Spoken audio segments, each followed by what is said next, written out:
Thanks, bye.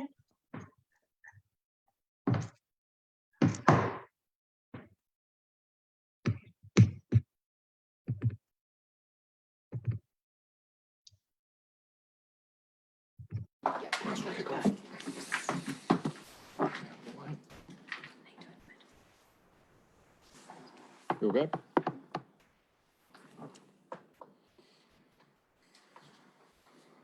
Yes, good to go.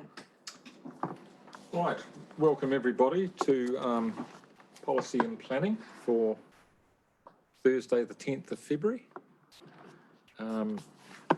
We have 3 apologies. We have His Worship the Mayor, who is away on council business, Councillor Tracy Hero and Councillor Nigel Belsham. So I'll move from the chair that they be received. And thank you, seconded Councillor Wilson. Those in favour say aye. Aye. And against? Actually forgot to ask if there was any further apologies, but I'm assuming there are none. Okay. Item 3 on our agenda is the public forum. There appears to be no items, or no one has turned up. No one has signalled ahead of time. Right. The standard rules around conflict of interest apply. So if anyone feels they have a conflict, please indicate now or with the item as we work through the agenda paper.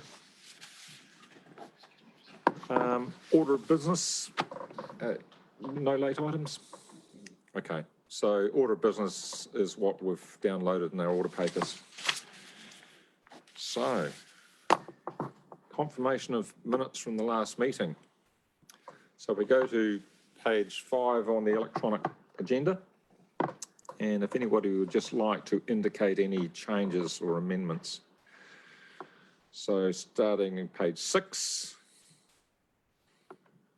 7,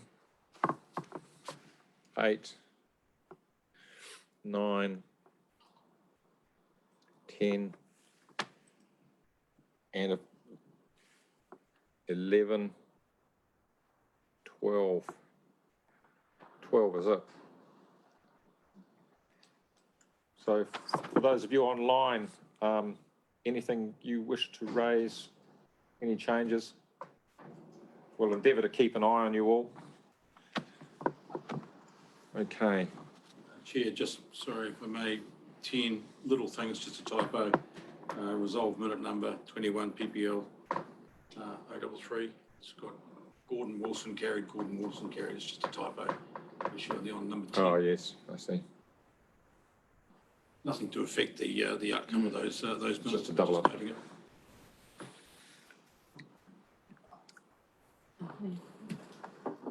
So unless there's any other issues, would you like to move as amended? Happy to move with that little tidy up, yep.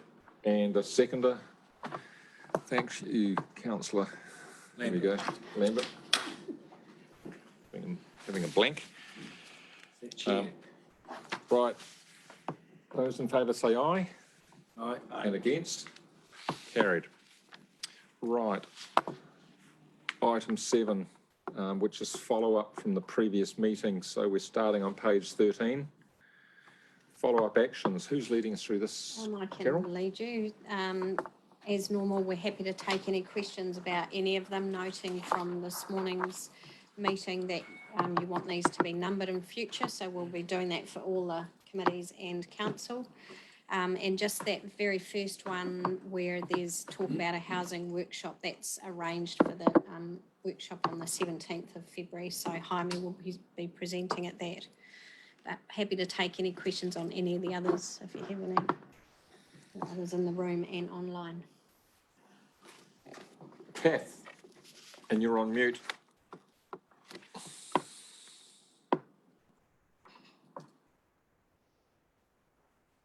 Just a correction. I see number 3, is it? Saying about the financials for the 2021 year. It was actually both the 1920 and the 2021, because I don't think we've received the initial ones either. I may be wrong. Thank you. Okay, we'll add that into the actions.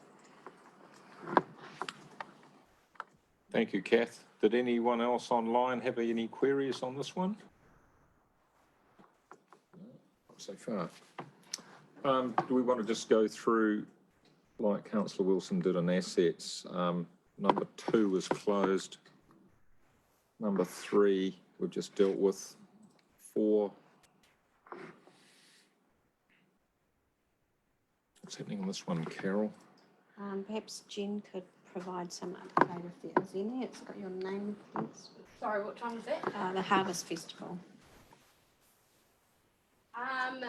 That is a week ago, maybe a week and a half. I sent out an email to elected members and notified the wider community and stakeholders that we were actually not going ahead this year.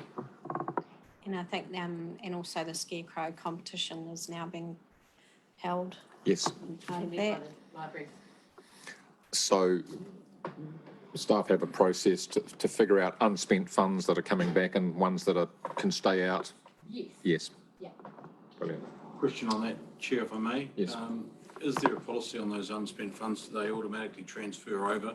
Would they transfer over unspent funds, or would it be required to be a minuted action by this council? Who wants to answer? Okay.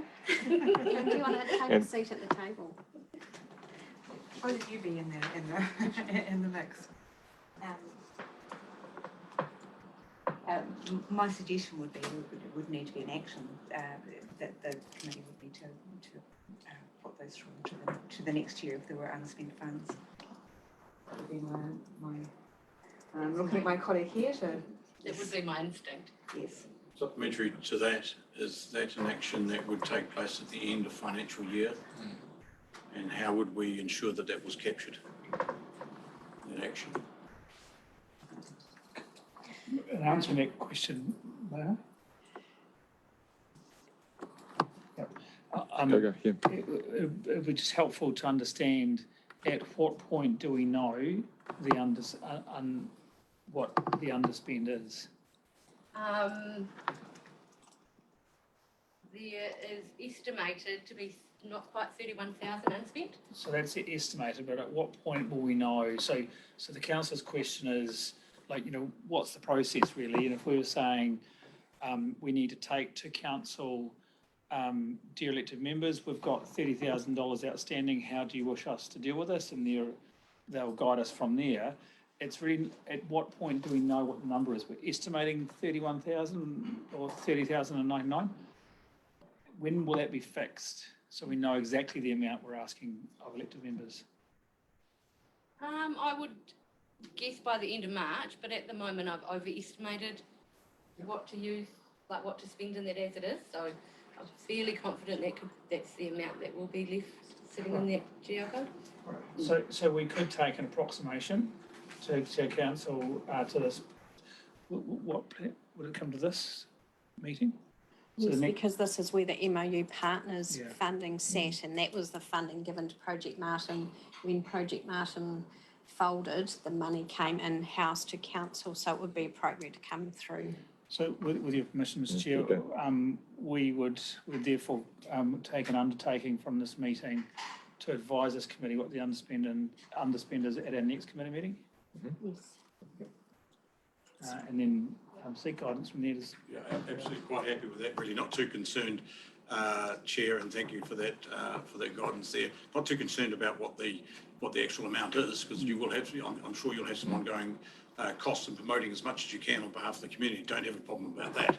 Just looking to make sure it was captured somewhere along the line in the process, that whatever the underspend is, we are able to make sure it's available to the community going forward in that space. That was all. So thank you. Yes, that's fine. Sorry, can I also, I've just been asked online, my apology, can we introduce Anne McLeod to this committee? She is standing in for, when Nadia left, she's standing in until a replacement is made for Nadia's role. So, sorry about that. Welcome, Anne. So, and welcome on behalf of elected members, Anne. Good to see you aboard. Thank you. And, I guess my response to your question, Councillor, was very much based on other local authorities I have worked for, so I'd be expecting that money would be. Thank you. Just a question from me on this one though. I mean, we're in an extraordinary year at the moment in terms of a number of events being cancelled.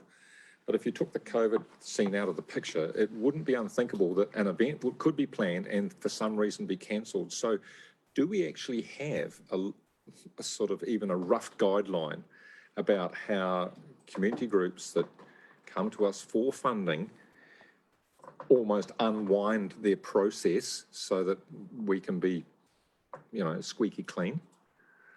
If the dog show in Oaniiti suddenly gets cancelled, do we have a nice ironed out process so that they can say, well, actually we've spent $1,500 of the $3,000 and it was on advertising and the other costs were going to go on the process of the thing, but it's now cancelled, so we're returning $1,500. Do we have a sort of a walk-through process, paint by numbers? Not as yet. That relates quite closely to the event strategy that I'm working on in the background. Okay. So one of the things that I want to do as a side addition to that is just like a practical handbook as to for event organisers, and then also if you're receiving funds from council, the event space, and this and this happens, and this is what's expected. Or I think that might be quite a useful tool. Does that fit with? Yes, through you, Chair. That is some work that we were doing in the space of the event sponsorship schemes, and that item came up, I think, possibly at another meeting that we were in, or possibly even a workshop, with a way to strategise that so that anybody applying for funds had a clear understanding of what would happen in the event of an event being cancelled, and we were to receive receipts for monies and costs incurred. So I think there is some work being done in that space. Councillor Dalgety? Yeah, sorry, I was just going to say what Councillor Wilson has just elaborated on. Right. Continuing with follow-up items over to page 15. First one is closed, so that's number 6. Welcome to the meeting, Chris. Yeah. Number 7, the policy on disposal of surplus land and buildings. That's in progress. Any update on anything in that respect? No, there's 2 aspects to this. The deferral of the sale of the Bulls property, which is ongoing, and the surplus lands policy is waiting for the new policy advisor to do as part of that work program under that program of works. Okay. If you'd wish, Arno can give an update on where we're at with the sale of those properties. Thank you. Yeah, so what we've done is the Bulls properties that are for sale, we've spoken to 2 estate agents in Bulls, and we've come to agreement how we'll split them up so everybody is covered, and that'll go on the market in the middle of February. We thought we'd wait until the Christmas season has gone and done, and it'll go on the market, I think, for 6 weeks from the middle of February. And then obviously we'll bring something back to council after that.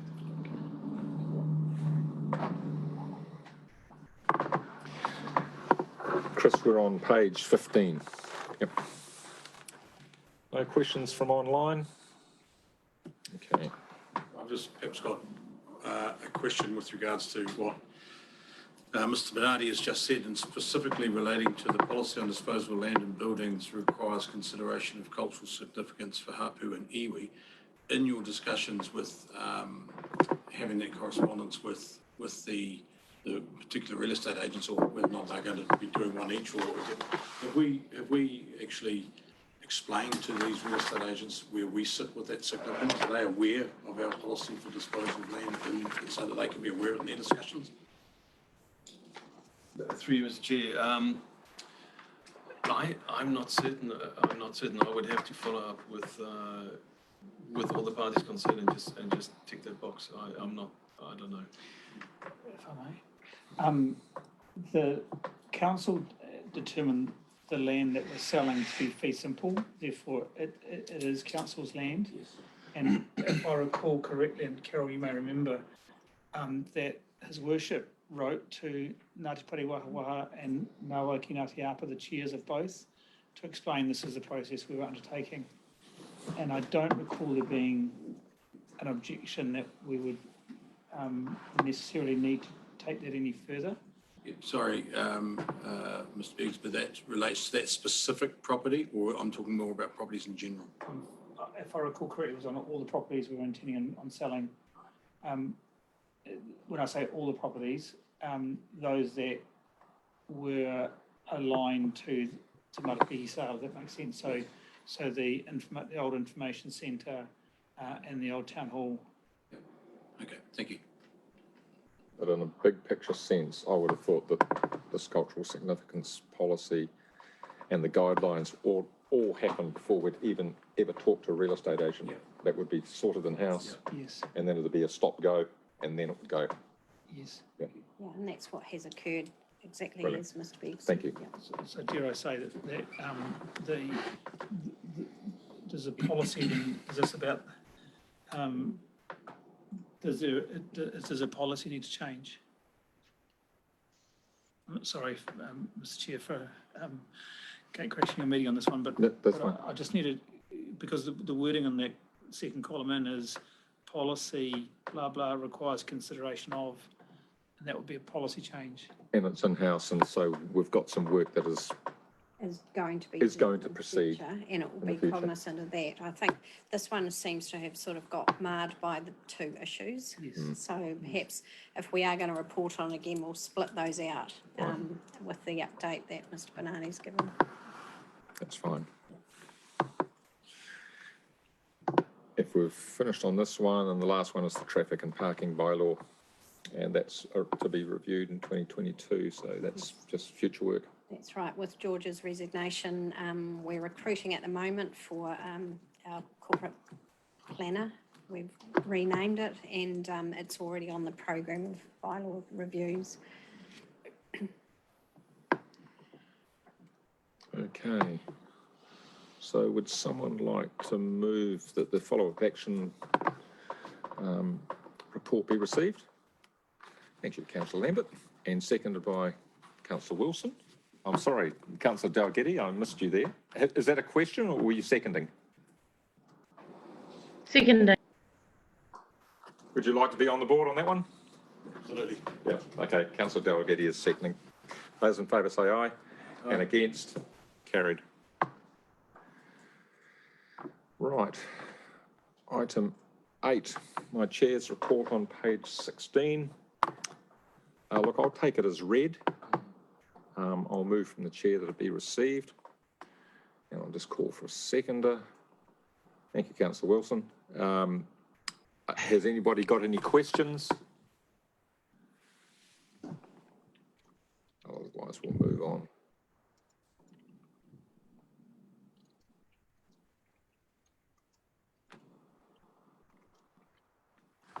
No questions of the report? Thank you. Okay, item 9, reports for decision on page 17. So Mr. Forster is no longer with us, so Katrina is going to take us through this one.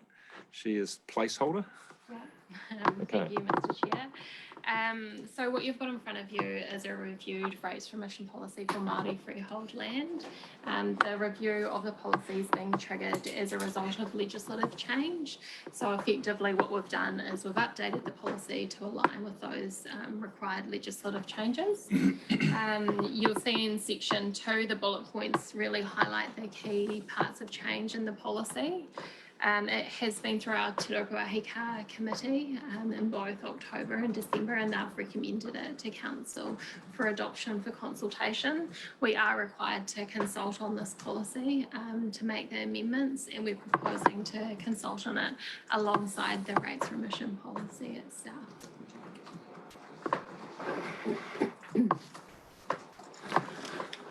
Right, so would someone like to move that the report be received? Be received. Councillor Wilson, and seconded by Councillor Duncan. Now we've got a second recommendation, but before that, have we got any questions from the floor on what we've got in front of us here? We've been through this before. Any questions? I just wonder, and perhaps Chris, who's joined us here. When this went through the Trubiahi car, was there any significant? What was the feeling from that meeting?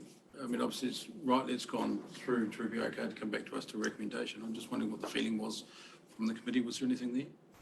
Well, no, my recollection of it was that it was, you know, it's a direction that's come from legislation. It's favourably looked on, those amendments are looked on favourably in terms of, you know, I think some things around, I think it was public hiring and what it was public hiring mentioned in this one? Yes. Mentioned, I think it is, isn't it? Yeah, really the main change is there's been additional pieces of land that are now classed as non-rateable. So we don't need to have a remission for them because they're automatically non-rateable. Yeah. So you know, I think there was general consensus of the support of the legislative direction from the central government, and so now it's just a case of implementing it locally. Yeah, when I looked at these policies, like a lot of these policies, when they come up, I automatically go to myself, you know, the thing with the policy is it's still fit for its purpose of what its original intent was. And to me, largely looking through this, it is, hence my question as to whether or not there was some states in that, and you mentioned that public hiring has been added into it because that was not in the original policy, to have that incorporated into it. Yeah, I think there's just, you know, there's an array of how Māori land can be. Yes. Sometimes there's a number of ways in which it can be sort of, you might say, non-productive, and so therefore I think it's starting to take all that into account. It's probably been talked about for a number of years, to be honest, and it's finally, somebody's picked it up and it's being followed through, so good. Yeah, thank you. I was just getting a greater understanding. Thank you, G. So the goal of bringing it back to this committee is for us to adopt for public consultation. So, I mean, the draft policy we have in there is cut and dried. So really our role is to adopt and get this out there into the public arena. So I'm just wondering, would someone like to move in that respect? Councillor Duncan? Yeah, awesome. And and Mr. Shenton, sorry. Almost elevated you to another status. Almost. Almost. Yeah. So, do we have any further questions? No? Okay, so all those in favour say aye of the adoption? Aye. And against? Carried. Right, here we are. Let's go through to item 10 on page 26. So, Carol, this is you? That's Yes. right. Thank you, Mr. Chairman. Just a couple of comments on this paper. You will see under the iwi hapu engagement and development that Laquan has made mention there about the working relationship that we are trying to form with Ngāti Waewae, and he's actively following that up. This is in relation to forming a river accord with Ngāti Waewae alongside ourselves, other iwi, Horizons and Manawatu District Council, and he has followed up a couple of times and they realise that it is important, so we're just waiting for them to come back to us. So as soon as that happens, we'll update both this committee and also Te Rupuahi Ka. Excuse me, for my own educational purposes, Ngāti Waewae sits where? With regards to the relationship here, they're from the north? Yeah, they're yeah, and you know, I'm not the expert on Ngāti Waewae neither, but I'll have a punt at it. They're essentially a hapu of Ngāti Tūwharetoa. Ah, yes. And so that's, you know, the Lake Taupo area. But they were a hapu that migrated down this way, yeah, probably in the, let's say the 1830s, 1840s, and set up the Reu blocks, which are across the river at Rangitike's in the Manawatu district, where you get, they call it the valley, you know, where you, at Kākariki, you turn left and go up that way. Yes. So the Tokarangi Marae. Oh, it's far down, is that? Yeah, Tokarangi Marae is Ngāti Waewae. There's a number of different hapu along that road there. Yeah. Some are Ngāti Raukawa, some are Ngāti Maniapoto. Rangatahi are actually from north of Wanganui. It's a, yeah, Yeah, no, That's thank not the you work for that. It's not, that it's just That's not complicated it's not a for us. group that I was, had heard before, so I was Yeah. wondering where it fitted into the scheme of things, but I know that road that you're talking about. Yes. And Yeah. Doverang, right, so thank you. That's their base, and they, of course, Tū Whare Toa, as a larger group, have been going through their treaty settlements, and so they've got, this is a knock-on effect, I suppose, for the Waiwa. Thank you. So, sort of big quick question for me, Chris. It might be stretching geography, but the river changes course every now and then. Has any of their rohi ended up on the Rangatike bank of the river just because the river might be cutting towards where they were traditionally? I'm not fully cognizant of that, but it's entirely possible. It has happened with Parewahuara, of course. Exactly. Where there used to be a big bend in the river. And it went straight, so part of that land went across the river. It's possible. It's possible because the land blocks are for a long way, so there's a lot of river there, and so it's possible. Perhaps around the Onipuhi area where maybe some of it's. Possibly it might be something for Ahikata to sort of cast an eye over, because we've traditionally had Ahika membership as everything on the west of the Rangatike, but if, you know, very much like Parewahuara, if this has happened, then probably, you know. It's being discussed, and I think there's been a process that's occurred whereby I think it was explained to us that they wanted an input in terms of the land for Putirino Road when that issue arose, because of course that affected the river, affected them, but they weren't technically, their rohi wasn't in the district, so they wanted a relationship with Rangitikei District Council when things like that occur, which are, you know, these things are never black and white, hey? It could be a thing that occurs on that side of the river, but it affects the river, so it affects them. Yep. So I think Laquan and others have come up with this concept of looking at a river accord. Yeah. Thanks for that explanation, Chris. Councillor Jill. Thank you. Look, it's just semantics really, but I was just reading 2.1 and I had to reread it a few times because I'm not that familiar. But in the second paragraph, I just wonder, it sounds like the accord's going to be set up between Ngāti Waewae, Vaiti Kohi Kotahitanga, sorry, o Ngāti Tūwharetoa, etc. But it doesn't really mention us in there. I wonder if we should also be mentioned in that as part of that accord. I know it's implied because it's come from the fact that it's our iwi hapu engagement, but it just and the request comes from us. So perhaps, do you see what I mean? I just wonder if that's clear. I'm quite happy that we deal with that in the minutes, or how it's reported. Okay. Yes, absolutely. It's just a matter of perhaps mentioning Rangitikei District Council. Right. Okay, just on section 2.2, policy and bylaw program. So in George's absence, or just before he left, he's handed over the policy and bylaw program that's taking place. We have got his role out for recruitment at the moment. The previous policy that you've just adopted, he'd already done the submission form and everything for us, so that will go out as well. So I don't envisage too many hold-ups with the rest of that program once we have a new person in place. So page 28 sort of still tracking on. Yes. Yep. Yeah, and we'll keep an eye on that. Katrina's looking after things in the interim. Yep. Just on the communications update, we had really good interest in the role for the communications and engagement advisor, and we made an appointment to that role last week, and I'm pleased to report Tiana Nepi has been appointed to that role. She's from Taihape.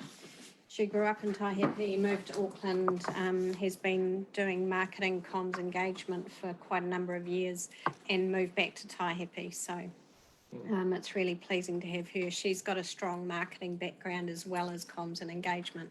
So it's going to be a real benefit for us. She's got some great ideas and is looking forward to making a contribution, which will be great. She'll spend some of her week in Taihape as well, working from up there, and we'll make sure that she does that across the district as well. Excellent. So, sorry, I just wanted to go back to the 2.1 again. Just thoughts really about it. Yeah, I agree with it in principle. I think there's lots of river records have been talked about over the years for Rangitiko, and there has been discussions, I know, with some of our iwi and hapu, with even the groups of farmers within the catchment, and you know how there's these catchment care groups or things that focus down into from an environmental perspective. Yeah. And yeah, I just think that as long as the process is cognizant of those things, and I suppose, yeah, whether I know this is probably looking at something at a you might say between iwi and council and that type of level, but yeah, I'm just conscious of these things are creating confusion a bit, and a bit of, I thought we were going to do an accord between groups of farmers and iwi, and that was going to be an accord. Yeah, I don't know how we reconcile all that stuff, but I think it's... So are you essentially signalling that, in your mind, you'd like it to be as broadly based as possible? I think it needs to be perhaps discussed. Yeah, right. What by putting this forward and developing that, how does that affect these other discussions? Should it be picked up and pulled into it? I don't know. Yeah, I suppose the reason that we're including Horizons in it as well is because they do have those catchment programs, and we're making sure that we're talking to them as well. Yeah. Just before we move on to the next question, I welcome Your Worship back to the meeting. My apologies. That's fine. I suddenly realised my apologies, I'm not wearing a tie. Sorry. I could lend you one if you want. Councillor Dalgety. Look, I would be really interested in hearing and understanding more information about the Rangitikei River Accord. I'm not sure what forum that's best to be done, but it's something I am very interested in, and would be really interested in seeing, how it works. Your Worship. And what its focus is. Yeah. I think in the letter it was more a placeholder. So literally, if you were going to be part of a recognition of the awa, then the best place is not at Te Rupi Aka, it's in some form of river accord. And whether that is, totally acknowledge the catchment accords that are being run so well. So it was in some ways a way of saying, no, you're not part of this group, but there could well be other options. Yeah. Not to say that we would be setting up a whole new group or whatever. Saying this is the way you could become engaged. Yeah. Okay, Carol, you'd moved through to 2.3 and behind that is just the normal updates, reporting, dashboards and everything. So happy to take any other questions if there are. So have we got any questions from the floor or from online? We go through page by page. I can get my numbers back. There we go. Page 28. You just call them out, folks. 29.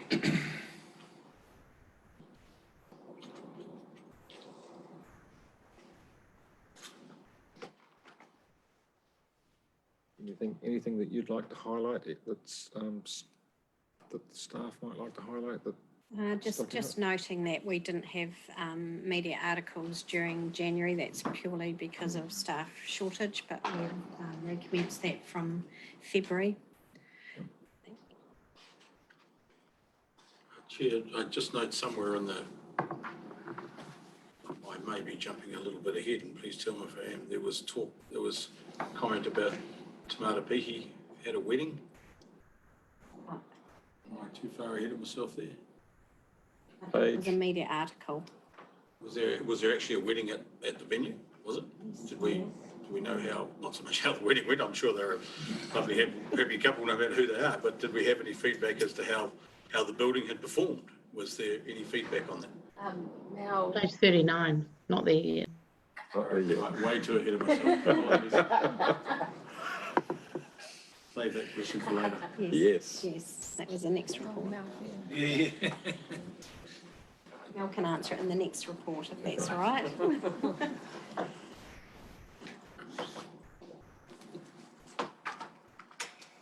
Okay, look, unless there's any other questions of 10.1.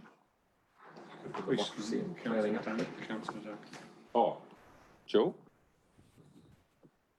Is there two there or one? Thank you.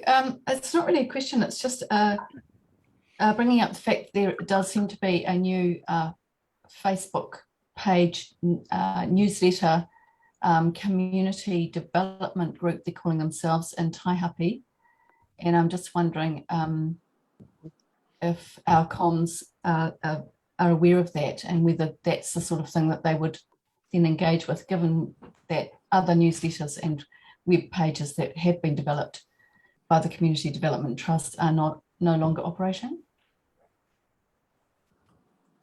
Who'd like to have a go at this one? I'm not aware of that group at all, so I'll be happy to be put in contact with them. Oh, sorry. You go. Oh, is it? Okay, sorry. Yes, I am aware of that one. Sorry, yeah, I thought you meant it was another community development trust. No. I'm happy Your worship. to I think there's a whole series of different conversations around the room. Are you, with Councillor Duncan, are you referring to charities group, for example? Or are you referring to some odd road ones?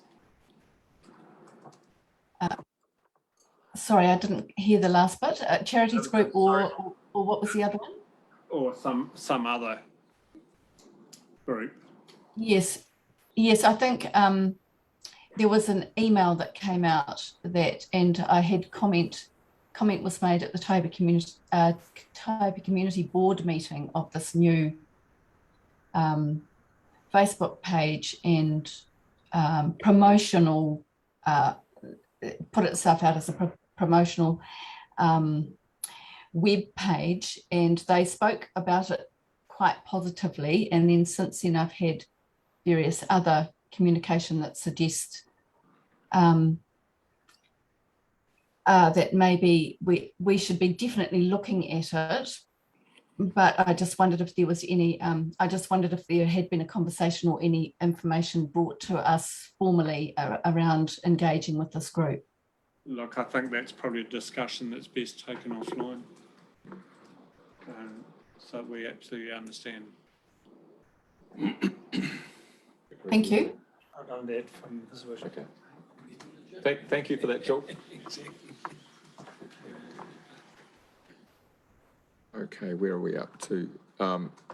Look, are there any other questions of 10.1? If there's not, would someone like to move that the report be received? Thank you, Richard. And seconded by, thank you, Jill. Those in favour say aye. And against, carried. Right, 10.2, the community development update. Where are we? So we're on page 39. Anne, I believe this is you. Welcome to the table. Thank you. Yes, this is me. And I think this is a fantastic opportunity for Mel to be able to online give a, I mean, we'll take the report as read, but for Mel to be able to give an update around the wedding at Matapihi and how well that went. Mel, are you still on there? Yes, I am. I just like to apologise. I bumped my mic before, so I hope I didn't laugh at an inappropriate moment. I was having a conversation with someone else. But yeah, we've had 2 weddings at Te Matapihi over the last 2 weekends. the venue performed really, really well. We've had some great positive feedback from the people whose wedding it was. So yeah, really positive feedback. Excellent venue. Everything performed as it should. So yeah, we're really pleased, really chuffed. And we've also had permission to share the photos of those weddings via our Facebook page and for publicity. So yeah, it's really cool, really pleased. Great, thank you, Mel. So apart from that, I mean, the report very much probably reflects the time of the year. We're very much on the Christmas holiday period, and programs are just getting back up and running. But any questions from the report, very happy to take. And staff are here to be able to answer some things as well. Further one for me, has the new space that's been leased up at Taihape for the Taihape Library and Facility Centres, has that been fully engaged now? That's fully up and running, everything's crossed over, or is that still something that's in the process of still happening, or are we fully functional on that new leased site? Gayleen's on board online. So I would suggest that Gayleen or Mel will be able to answer that for us. Gayleen. Sorry, I can't get my video going, but I am here. The lease is just we had a short-term lease initially, and I think there's about a month to run on that before we start the longer lease. We have the Wi-Fi from the APN network still to be set up, and some shelving still to go on the walls. But aside from that, it is all the other services are operational, and yeah, it's going well. Thank you. Your worship, and then I'll go to Jill. Galen, if a staff member or myself was wanting to have a confidential conversation with somebody, what's the opportunity for a space somewhere? So we don't have anywhere on site. We can book the Kokako Street Pavilion for you if we know in advance. Okay, thank you. Jill? Thank you. Just 3.2, I suspect that effective from Wednesday, 22nd of December, council required vaccine passes or a negative rapid antigen test is what that should read. I suspect PCR tests are not allowed. That's correct. You're correct, Councillor Duncan.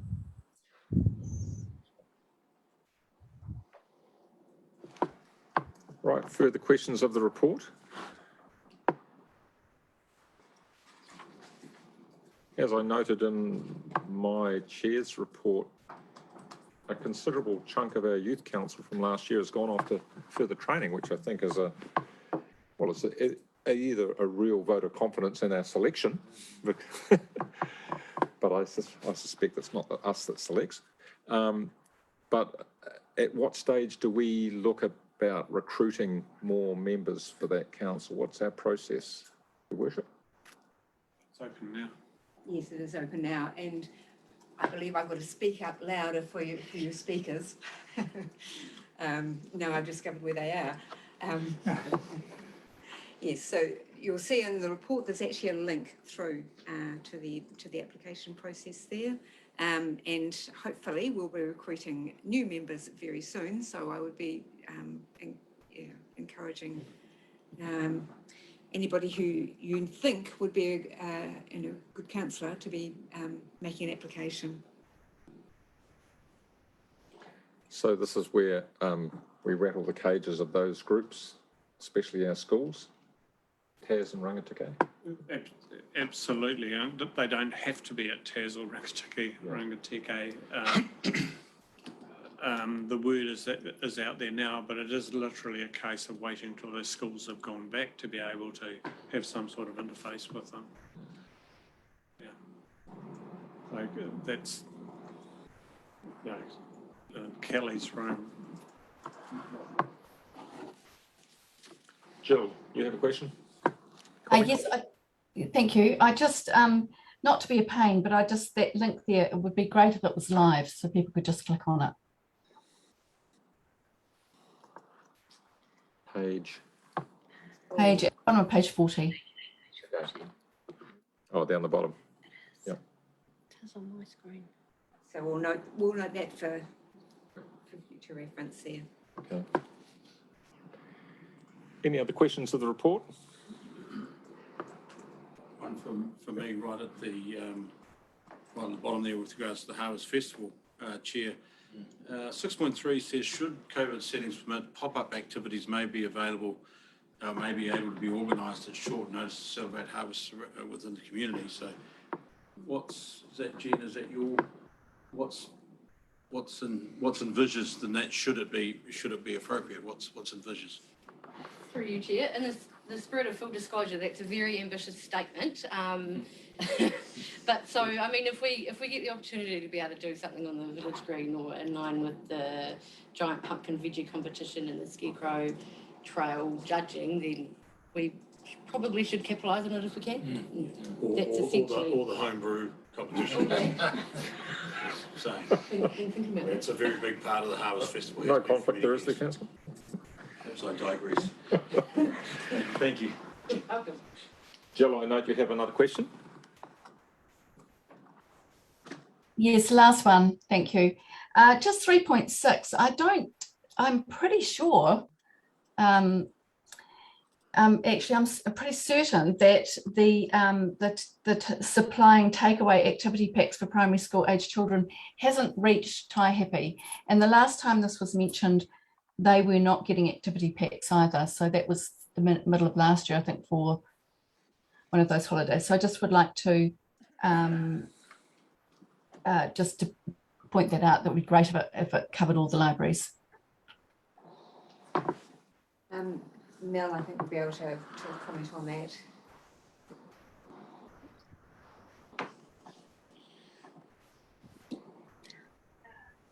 Go, Mel. Yeah, sorry. I was just trying to get my video back on again. We were actually due to start our first lot of activity packs going into Tai Happy before Christmas, and that coincided with the building shutting down. So yes, we're really quite keen to get them right across our libraries. Jill, thank you for just pointing that out, because it is really easy to get out of whack with that. But yeah, so we are looking at getting them into Tai Happy as well. Thank you. Just two for me in addition to this section. The first one is the tuia program. I need to formally notify that we won't have a tuia this year, and that's fine. One hasn't come out of the woodwork this stage. And the other one is at at Marton, a community board meeting. They were talking about the possibility of running a Matariki celebration or festival, or possibly even something in conjunction with the courts and playground being reopened. And I said, well, they'd need to apply through the events funding. It's open through to March, isn't it? It's March, yeah. So it's nice. I mean, we're going to have quite a bit of money back in that pool, of course. So there would be possibilities for them, I suspect. That's all from me. Thanks, Andy. I just noticed at the end we've got the attachment of the Welcoming Communities report. Anybody got any queries in that space? Would any of the staff like to comment on that space? So Ellie was She was, but she's not now. Oh, she's I guess the comment that I would make is that you know, we're moving our way through the process, and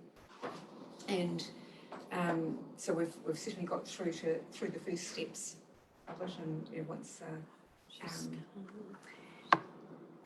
once we've got the signing done, then what we're hoping to do is actually put quite a lot more power in behind the program. Ellie's just joined. Okay. Yeah, that helps. Ellie, would you like to comment on the Welcoming Communities template? Hi, folks.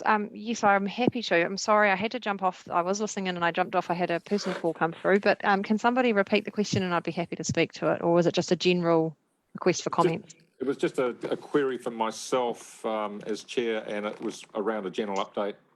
And any comments? Right.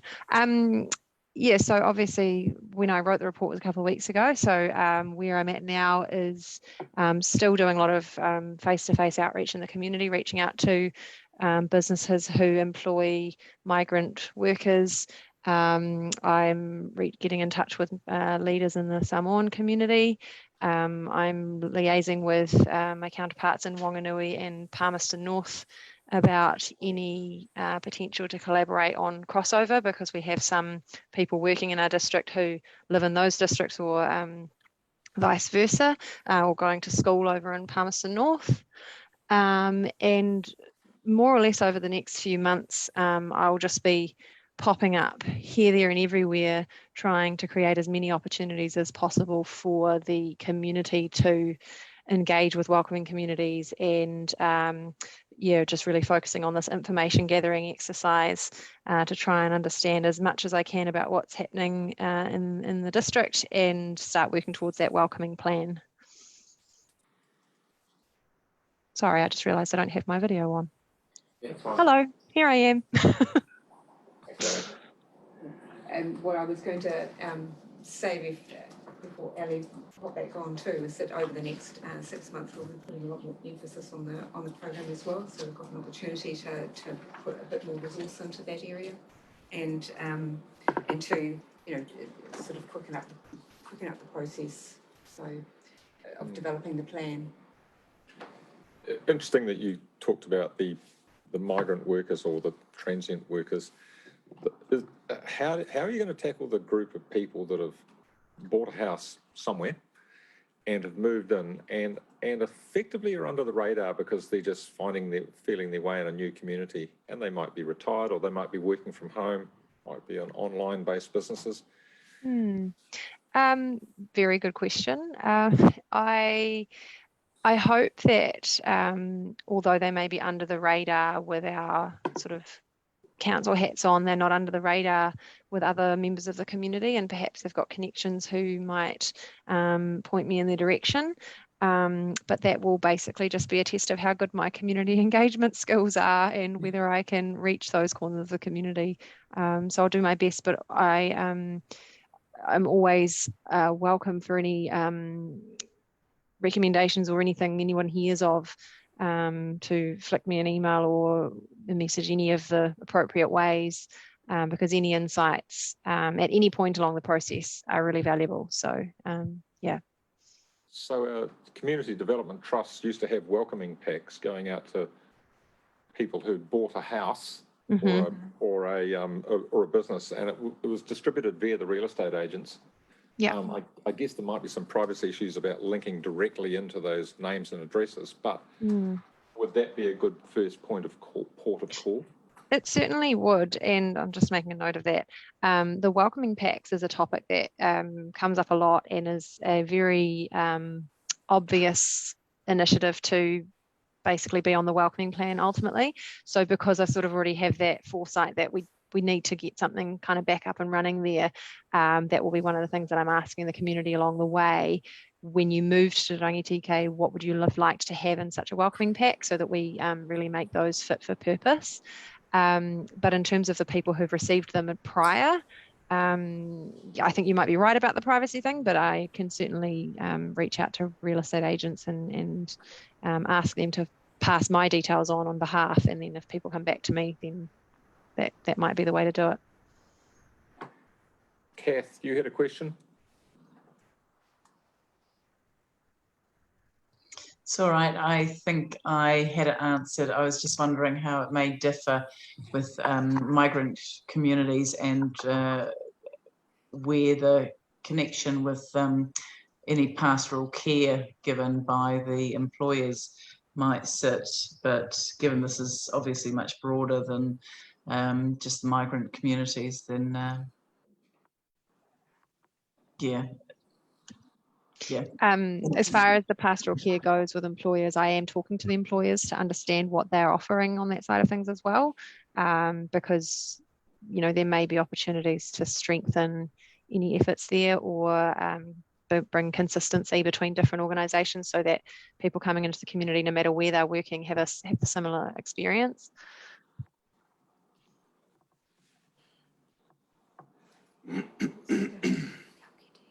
Sorry. Oh, Fee, have you got a question? Yes. Yes, please. Hi, Ellie. Thank you for all your amazing work. I'm just interested, are you connecting with the farming community, and with any luck in over the next year, we'll get more immigration into that part of our sector. Yeah, just interested how you're connecting with them. Sure. Yes, I definitely want to connect with the farming community. It's a little bit more piecemeal because of lots of different, families and businesses there. Probably my way of doing that will hopefully be through the established community committees and community groups, and asking people, who do you know and who can you put me on to? There'll be a lot of word of mouth referrals in this program, I think. But once again, if there's anyone you have already in mind who you think would be worthwhile for me to talk to, I would love to know. Being somebody who's fairly new to the district, that's a bit of a hamstring for me, as that I don't have that established network. But the flip side is that I can have a fresh perspective, and I've got no prior preconceived ideas about anything. So I'll flick you an email. That would be really great. Thank you. Worship. Yeah, Ellie, rural women is quite a strong group within our sector, and often with new residents coming in, they reach out. So that's one mechanism. Good tip, thank you. I've noted it. Keep them coming. I can give you some more. I said that in jest. Sorry, Your Worship. Okay, have we any further questions for Ali? Or I suggest if you've got lists of organisations or key rural community people, could you just forward that list on to Ali or via the Chief Exec? Thank you. Have we got any further questions of this item? If not, I'll ask that someone move that that 10.2 be received. Thank you, Dave. And I'll second from the chair. Those in favour say aye. Against, carried. Thank you. Right, we're moving on to page 48. I think it's 48. Yes, it is. 10.3, our economic development update.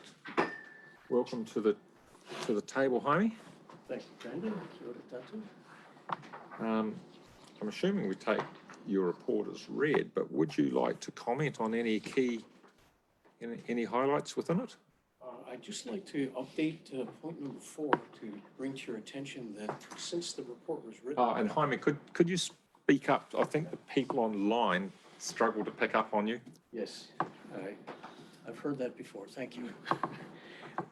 Just an update to point number 4, and that is, since the report was written, I've drafted the survey questions upon the request of the Taihape Housing Steering Group, have sent it off to them. They in turn have become a subcommittee of the Taihape Community Development Trust, which has offered to send out the survey. And as I understand, tomorrow it's going to be sent out to Talk Up Taihape and will appear in the next issue. And then in addition to that, the Community Development Trust is printing out a hard copy, which they're going to distribute, of the survey, and also a preliminary inquiry form, which we've received permission from the Abbeyfield House in Palmerston North to be able to reprint and attach to the survey. And that will be distributed at various key points around town. As people respond, the Community Development Trust will then follow up with them to seek additional information. And based on the overall response, then a meeting will be held to determine whether in fact there's enough interest to actually go forward with the project, regardless of whether it would be located at the Taihape Hospital campus or possibly seek some other venue in town. And with that, I'm happy to take questions. Dave? Yeah, thank you, Chair. Yeah, good thing you raised house number 4. So I was just trying to get a greater understanding of what a group home looks like. Are we talking about like a house with multiple occupancy type model, or? Yes, it would be a shared house with people living in there independently, Yep. in their own bedsit with Yes. possibly a patio, a garden area, and then sharing communal areas as well. Okay, so there is, reading this here, exploring a possibility of converting the building into a 3 or 4 bedroom complex. So that's already existing within the site. Well, that refers to the general services building, which is the building that has been discussed up until now about potentially housing a group home. Yep. But as pointed out in the paper, several members of the Taihape Health Trust have expressed their reservations about doing that, and they alternatively are suggesting that the general services building be converted to either 3 or 4 apartments. So just subsequent, further to that, just so I'm understanding, any potential build or development or redevelopment is all within that site, or is there potential to have a group home newly built somewhere else sited in Taihape? The latter. The status of the general services building right now is pending a report from an architect that's been engaged by the Wanganui Regional Health Board to figure out whether there's enough room in the hospital to accommodate all of their needs. If there's not, then they will get first choice on the general services building, which will then bump the group home back in the queue. At which point then other alternatives would be looked at, if there's enough of a response from the survey. Be interesting to see those responses from the survey to give you a fairly clear steer. Yeah. Yeah, thank you. And that's as far as I go, and Okay. happy to take any further comments. Have we got any further questions of Jaime from the report, Your Worship? It's not a question, just to let James Towers know was a note on my phone today, so I presume that's about the update he'll require, or part of the update he'll require. So if you're seeing James today, I'll do something there.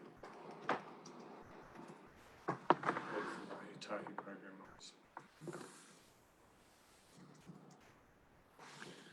Any questions from our online folk?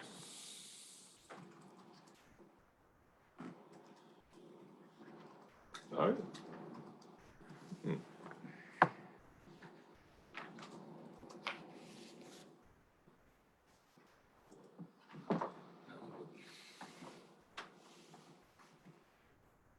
I mean, just a question for me, 6.5, our Visit Rangitikei brand, when do we expect to go live on that?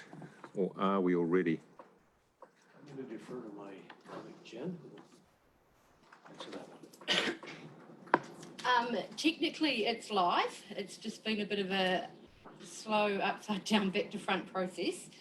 I'm working with Daniel O'Regan. So once we have the draft destination management plan, we will map out the initial marketing campaign, so then we can start to go bigger with that.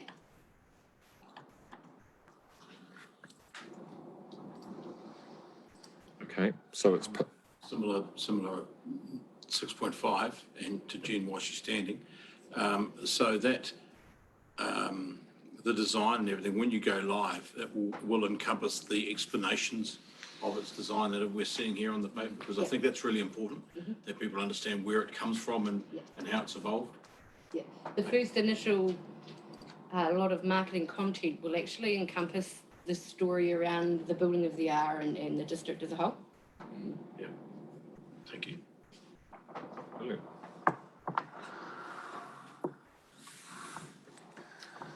Well, look, there's no further questions from me.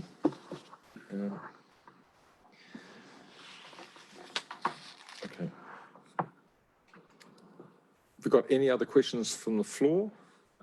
If not, or from online, would someone like to move that the Economic Development Update report be received? Thank you, Richard. And seconded by Kath. I don't think Kath's name's on the board. Thank you, Kath. Those in favour say aye. Aye. And against? Carried. Right, well, that brings us to the end of our agenda. Our next meeting is on the 14th of April. So I'll declare the meeting closed, but could the those online just stay online, please? We're going to keep with, yeah, the elected members, sorry, we're effectively going to just keep our link open.